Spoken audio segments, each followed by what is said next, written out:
Welcome to gear-knobz.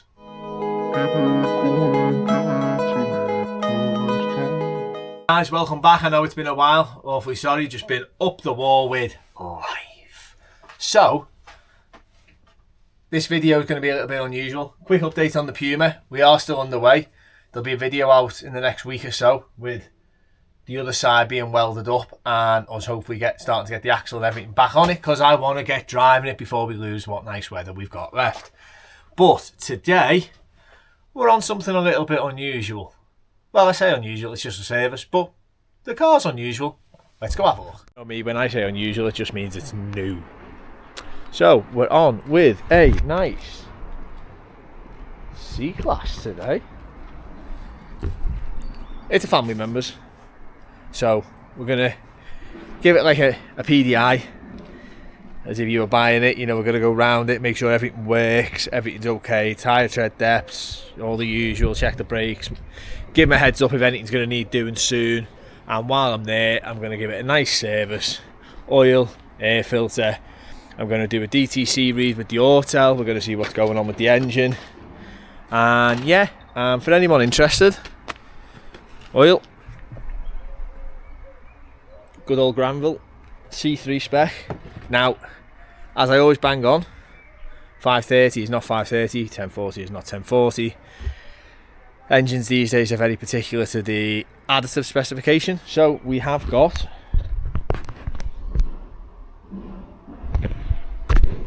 the correct spec, Mercedes-Benz 530. So we've got the oil and we've got the air filter.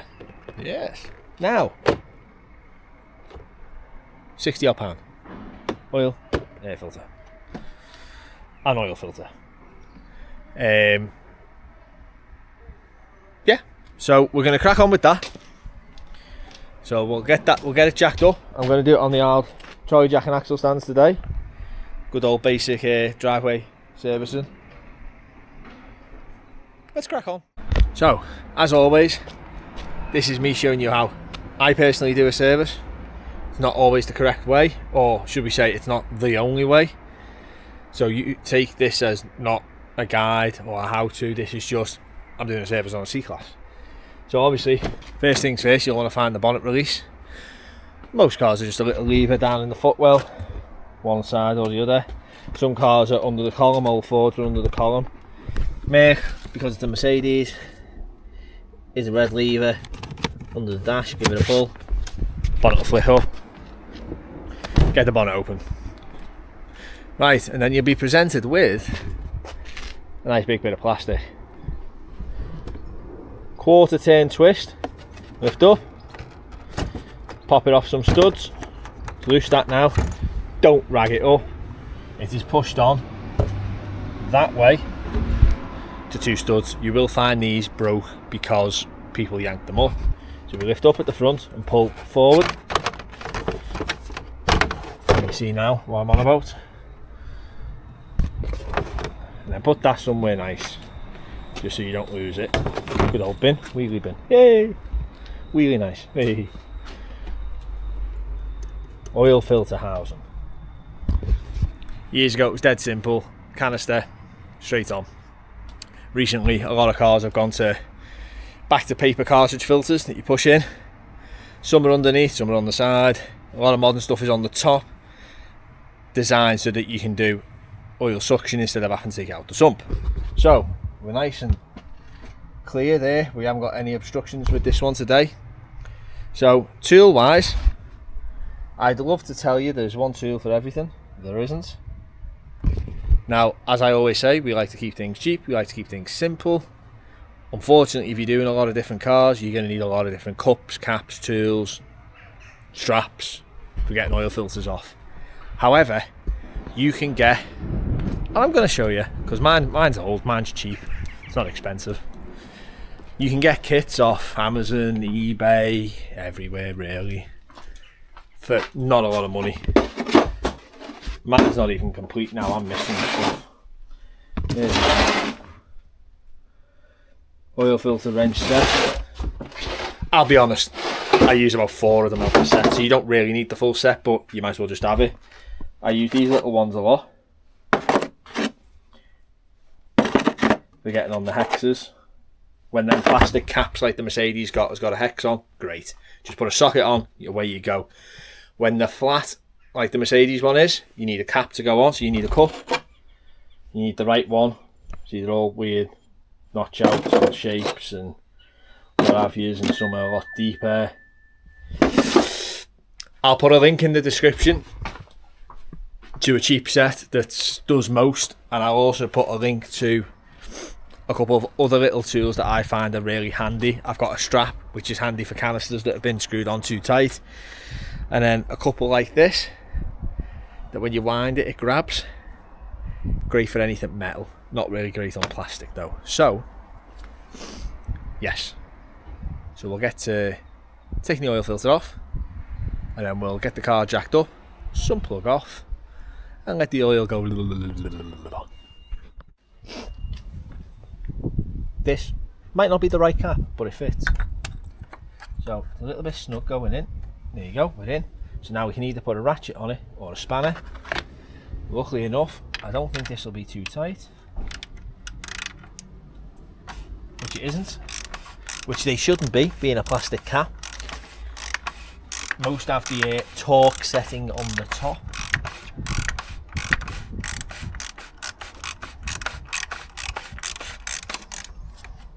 Look at that, beautiful.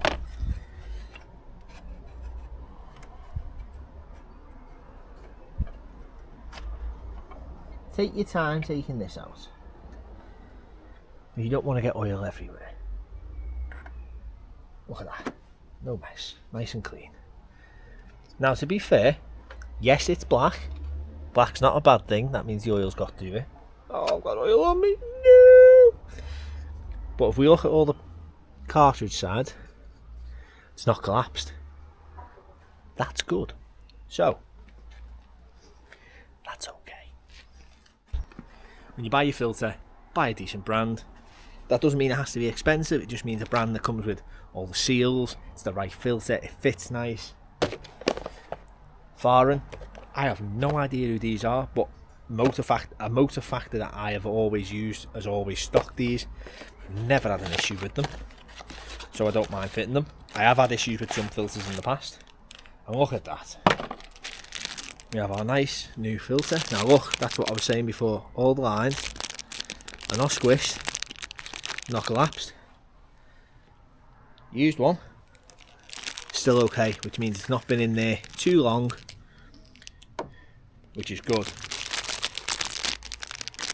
Big seal, two smaller seals. A lot of these only ever have one seal, and the main one is the one on the cap, just there. Most are an O-ring, which means they're just a seal that goes round. Be very careful. There is some that aren't an O-ring, and they are a tapered seal. They have to go in one way. Look at the one you take off, match it again, you'll be alright. The other two little seals go one on there and one on there. Excellent. Oil filter, give it a twist. It's not locked on, just the twist releases it. And there's our old oil filter. Now, you will notice a very slight difference in them. That's got a hard plastic top and a hard plastic bottom.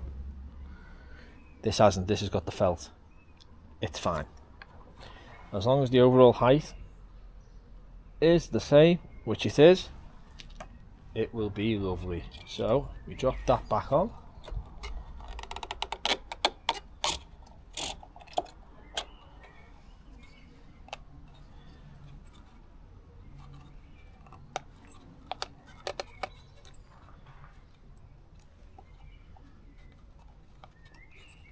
Lovely jubbly. There we go. That's that. So now we're going to swap the O-rings. My tool of choice is just a nice little slim flathead screwdriver. Just be very careful, because you will stab yourself occasionally. You can't see my lovely face. Hey, there we go. So, one at a time. Don't take them all off in case they're all very similar sizes. one at a time.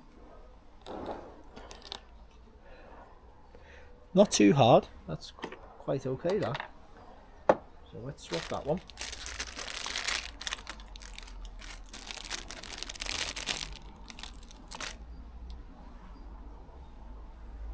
New one. Lovely jubbly.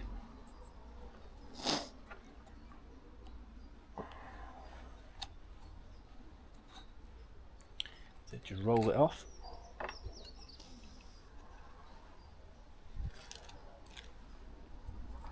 Now you should lubricate these as you're putting them on. My hands are covered in that much oil that I'm self-lubricating them.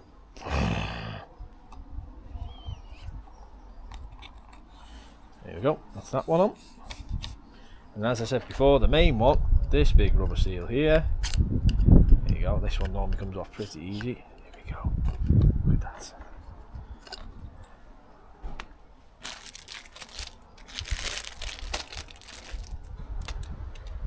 Lovely jubbly. And make sure you get it back in the right groove, because it's very easy to slip it in the wrong place.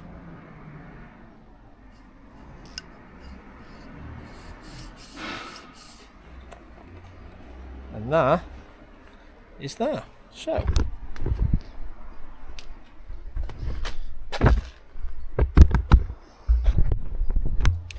as always, famous last words, refitting is the reversal of removal. So offer it up, give it a little wiggle, make sure it's going in nicely. There we go, dropped in, lovely. Now it is awkward to turn it by hand just because of where it is, and I apologise for the noise. That was a train. Doot, doot. But it is spinning by hand, you just can't get a grip. So, horasho.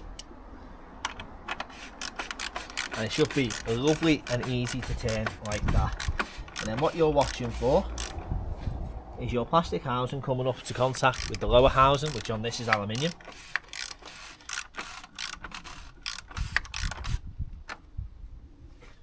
Yes, that is there. So then you torque it. Now on this, on the cover, it gives you the torque specs. If it hasn't got them on, Google it. Haynes manual, something, forum, anything. You kind of get used to doing them, and you kind of just know after a while pretty good accuracy what you're doing. I know once it stops there, I just go, and that's absolutely fine. Now you got to try and get the cap off. Now, as I was saying, 25 newton meters cap. Just for all you who think I'm being pain in the backside by not talking stuff up. Torque wrench. Click.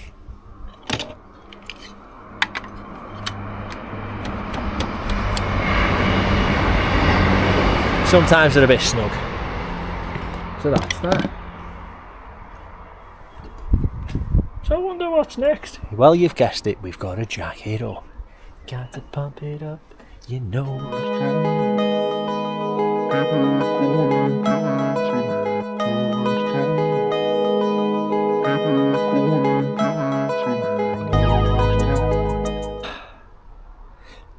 Mercedes. Oh, look at that. I've hurt myself. This has got double under tray. So, front under tray, off. Easy. 8mm bolts. The bigger under tray goes right the way under the car. Now, do not do this. That is on a jack, and I will put axle stand under it. I couldn't until I had that front one off, because I couldn't get to any of the cross member or anything to put axle stands on. On a lot of modern cars, all the underside is plastic, and they give you these little tiny stupid things to put a jack on. Well, when you put your jack on, where to put your axle stands? So what I'm going to do is I'm going to reach in, take the rest of that cover off, and then I'm going to put my axle stands under and leave the jack in place as well. And then we'll be able to get to the sump finally. German cars, who'd want them? So, all the under trays are off. Jacks under the middle to left of the car. Axle stands on the Yes, jack's on the stack. Jack's on the left on the subframe, axle stands on the right. So the car is up, it's safe, it's secure. I got all the under tray off. I have been under to have a look. And as I said, on this channel, we make mistakes. Nothing's gone wrong, but we sometimes forget things, and that's part of, you know, new cars. Don't do them all the time and this and that. So I'm going to show you what I found. I just hope it's not too dark. Hang on, get my phone torch on. So, as opposed to a normal sump, like normal cars, where are we? This Mercedes has a plastic sump. Let me see it. Yeah, there we go. Now on the side is a plastic drain plug. Now, good flathead screwdriver, twist and then pop the release tab out. They are supposed to be one use only. Now, if it was my own car, I would just shove it back in. However, this is a job for someone, so we're not going to. I hate plastic stuff. I never trust plastic. Always better with something steel, aluminium, brass, anything like that. So, I've just rang up our friendly local motor factors that I got all the bits from, and they've got one on the shelf. So, we're going to jump in the car, take a little razz up there, make a little energy on the way, and we'll come back and we'll get it out. And, you know, this is YouTube. It's stuff happens. So, let's go get the parts. And guess what? It's a cracking day. It's not, it's dead dull.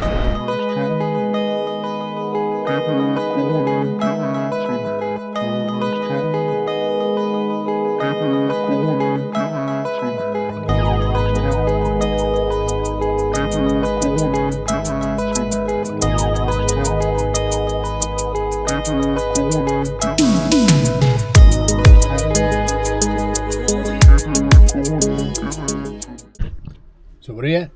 As I say, this is my local motor factors. So I'm going to go in and grab up the sump plug. I've been in, got it. Nice little Febby Bilstein part. Good old Febby.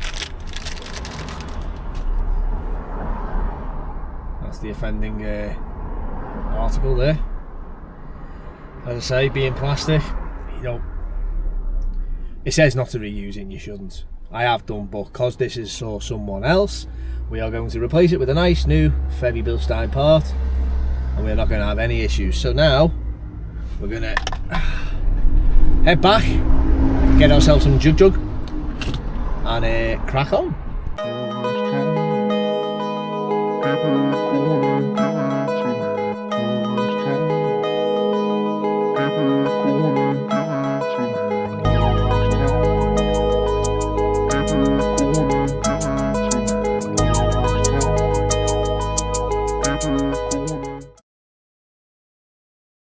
And we're back home after that little drive out.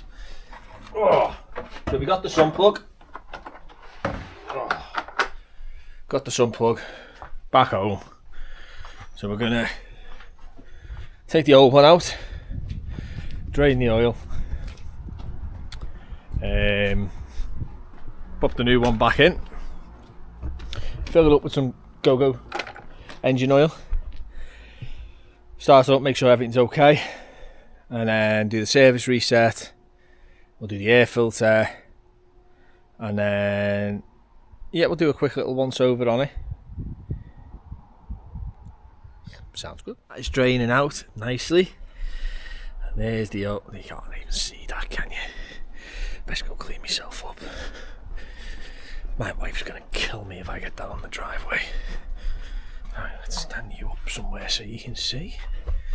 Hey, there we go. On the workbench. Right. Wet wipe.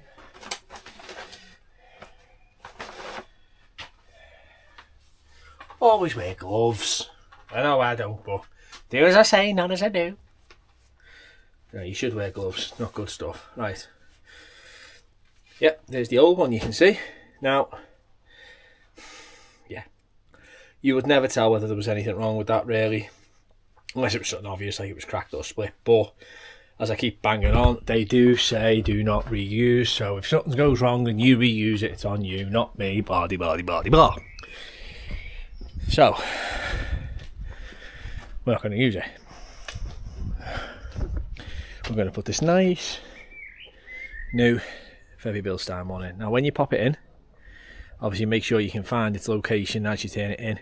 It's got a tiny locking tab, and that will go, and that's it. That's all you need. And it was just a flathead screwdriver. No special tool. No special tool whatsoever. As we can see. Oh, can we get you under the car? Oh no!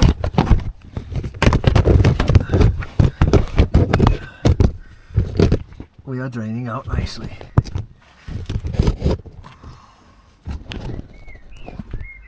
So we'll get the new one in, and then we'll top it up with some lovely new one. So that's back in, and before I lower the car down, I've just been looking at the front suspension, and look what we found. Hello! That's completely gone, and it's dry. So that's a new joint required in that lower arm. Up to now, that's the only joint or bush I've found with any split. Everything else on this side looks okay. There's no leaks anywhere underneath. Oh. The little cover needs pushing back there. There we go. That needs clipping in. So let's fix that while we're here. See if we can do it one-handed. Oh, there we go. Lovely. That's that fixed. Right, have we got it? Oh look, there's another ball joint split, and that's bone dry as well. So that's another ball joint. Oh, it's not looking good, is it? Not looking good. It's more work for us, but not today. That'll be another video. So straight away, we know this definitely needs 2 lower ball joints. Oh well, alley arm ball joints. Not sure how to do that. We'll have to figure that one out. But everything else seems okay under there. So, top up time.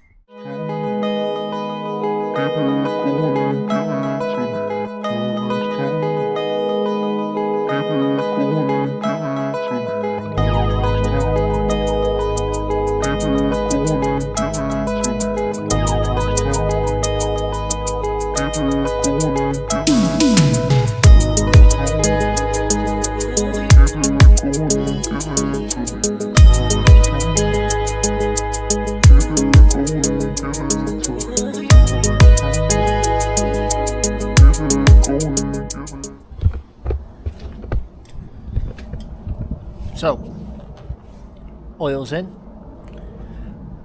Put in about 6.1, 6.2 litres. Depending on where you look, there's a screen grab up here. It ranges anywhere from 6 to 6.3. Now, we have a dipstick, so we'll check it. It's about 6.15, 6.2 in it now, so I've gone in the middle sort of thing of the range. We'll check it and see where we're at. We're going to do the air filter now. Now this is very easy. You know, you look at it, you've got your ECU on the top, you've got a few wires and that, don't worry about it. You've literally got a load of torque screws all the way around. These will not come out the lid. They are captive, see? Undo them all, and you will lift it up enough just to push the air filter backwards and then out. Oh my goodness. Oh God, that's an air filter crying for help. You can see the colour it should be inside. Look at that. That's disgusting.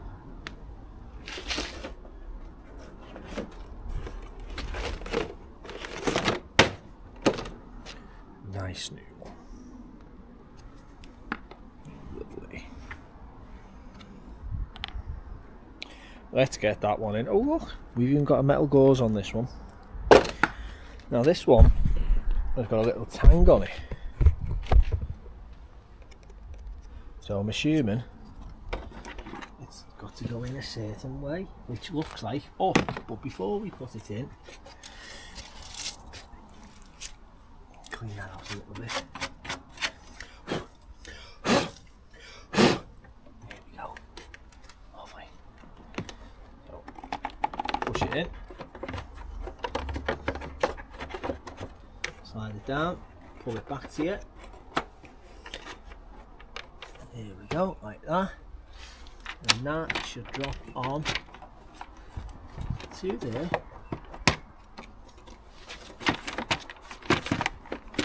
Like, I say like that, it should be like that.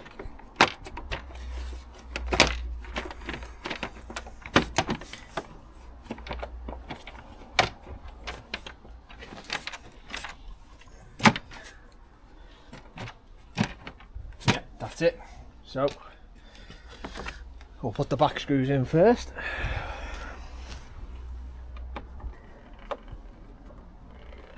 Make sure nothing's trapped all the way around the lid.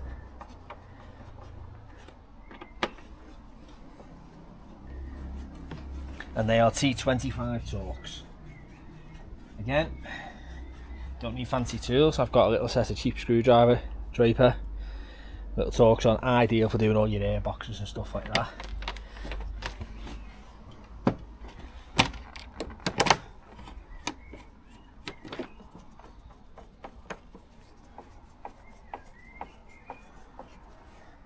Lovely.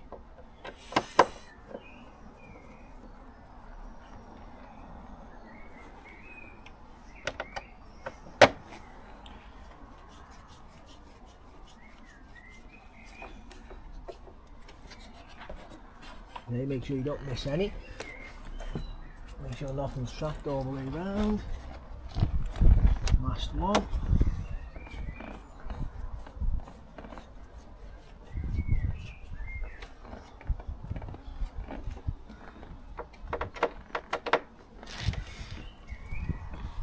There we go.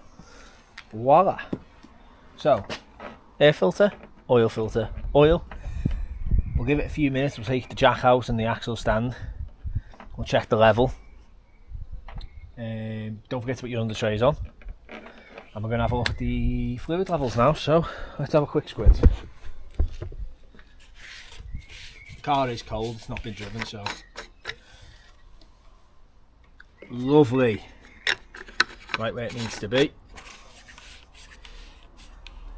That's that. What we got here? Yeah, that's more than fine.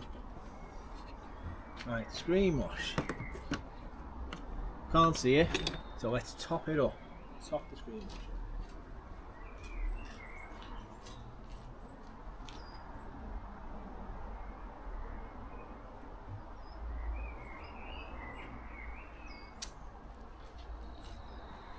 Now,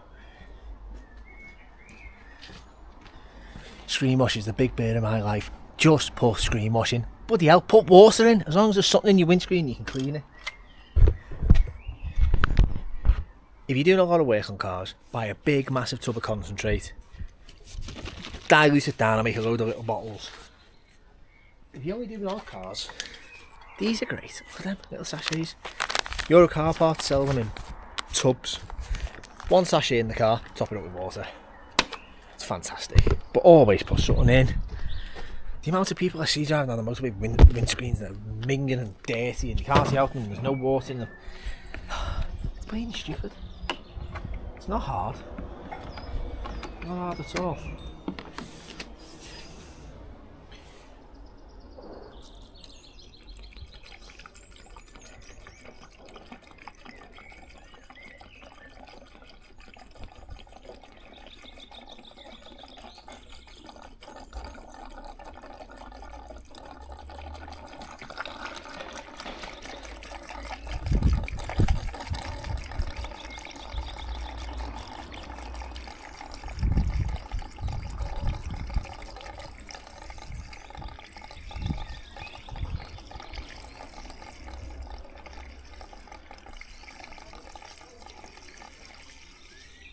There we go, full. What was that? 2.5, 3 litres, maybe a little bit more. But but now you'll be able to see out the bleeding car. Right, lovely. Right, what else are we going to check while we're here? Let's have a look, see what's under cover number 1. Nothing for us, AC pipes. Let's go around this side with a couple of covers.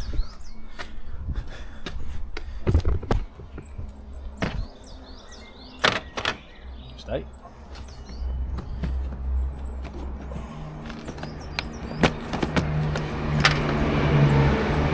Brake fluid reservoir full.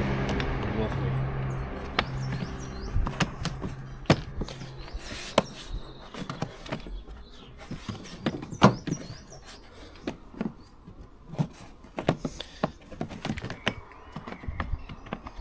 Get in.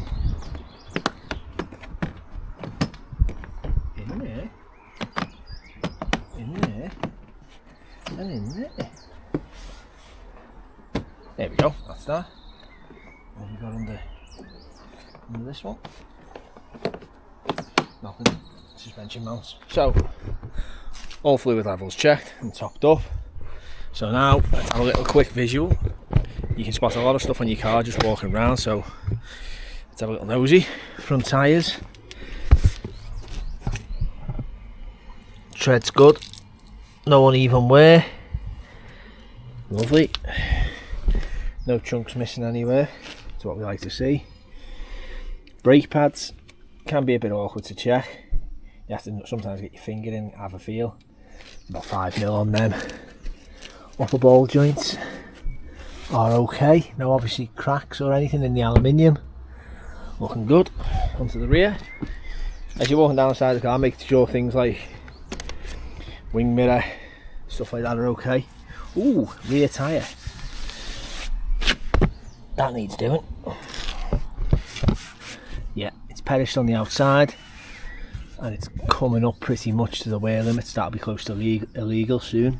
At the moment it's just borderline, but I'll tell him he needs it. Back pads again are about halfway. No real lip on the disc, so we're good there. Around the back we're all clean and tidy.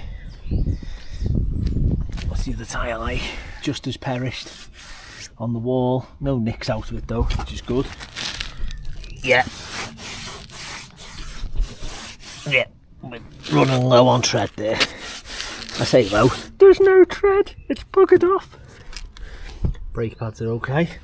We're on for 2 rear tyres there.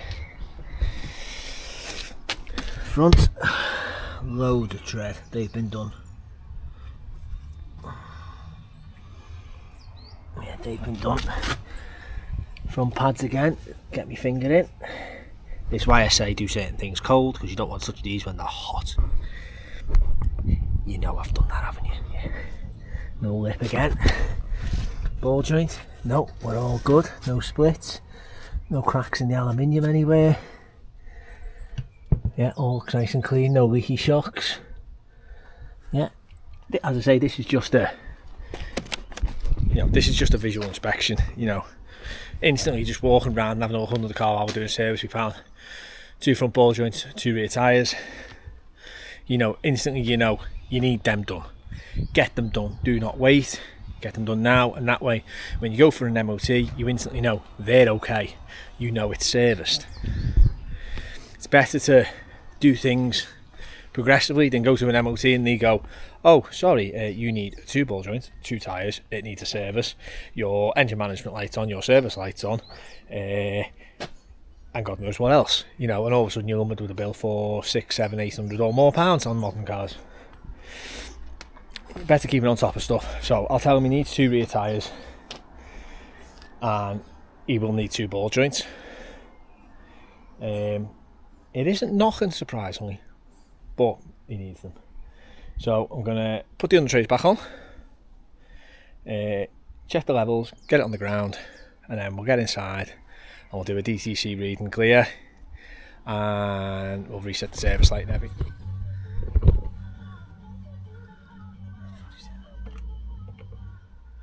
Right, we're in the car. Jesus Christ, it's hot. Oh, we've got the auto out turned on. And we're going to plug this in. if we can find where it goes.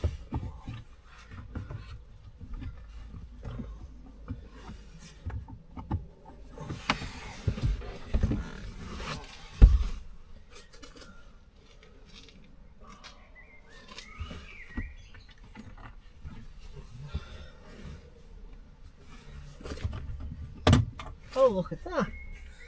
Nice little flap hidden at the back. So, let's get that in. There we go. Right.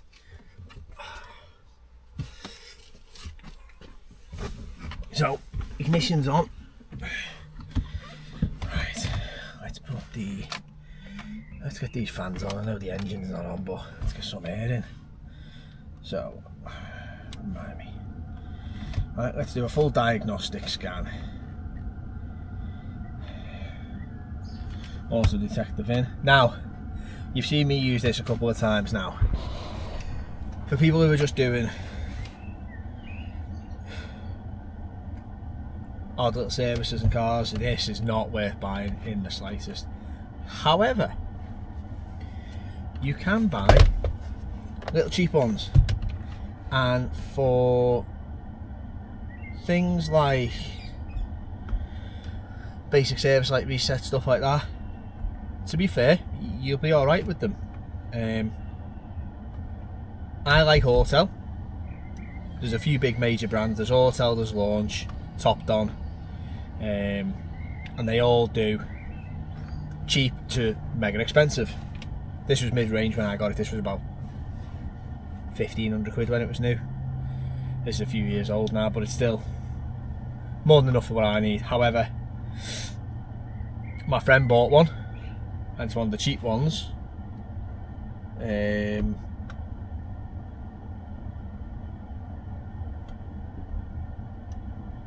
What year is this? 16. Apologies. And he paid £350–400 for the cheap one on offer. And for him, he does minor servicing and, you know, an odd wind out calipers, stuff like that at the back. It's been absolutely fine. And you can get cheaper again. You can get handheld ones purely just for service resets. So I'll find a few cheaper ones, shall we say. I'll put them in the description. Obviously, if you're going to be doing lots and lots of work, or you're really interested in it like myself, and you just like having decent gear so that you can do more stuff if you do want to, you can pay more. But as always, we like to keep it cheap. I mean, if it's your own car and you're not selling it, who cares whether the service light's on, really? You know, it's... who cares? You know. It being off is no proof that the car's been serviced, is it? You know? You can still fake a service. So, yeah. So we're just doing a full diagnostic scan of all the modules in the vehicle. I'm going to see what codes it brings back, and we're checking out battery voltage. Battery voltage is good. It's 12.5 volts. Now, considering the fans on, the radios on, the ignition's on, and it's been stuck for a couple of days, that's a healthy battery. You know, that's fine. If it's under 12, if it's 12 or under 12, one, you've probably got a little bit of an iffy battery, but two, put it on a trickle charge while you're doing diag scans, because cars today do not like all the modules, all the voltages in the modules getting below 12. So here we go now, all the modules are popping up.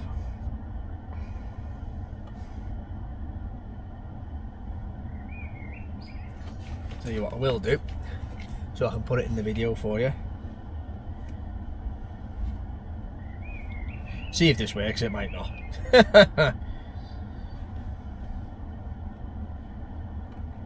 Take a video of a video.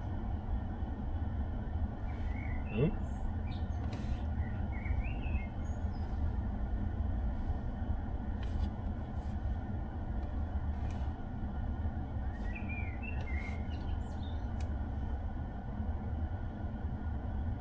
Now, some cars are very fast, some cars aren't. This is clearly not a very fast car. We have got faults on different modules.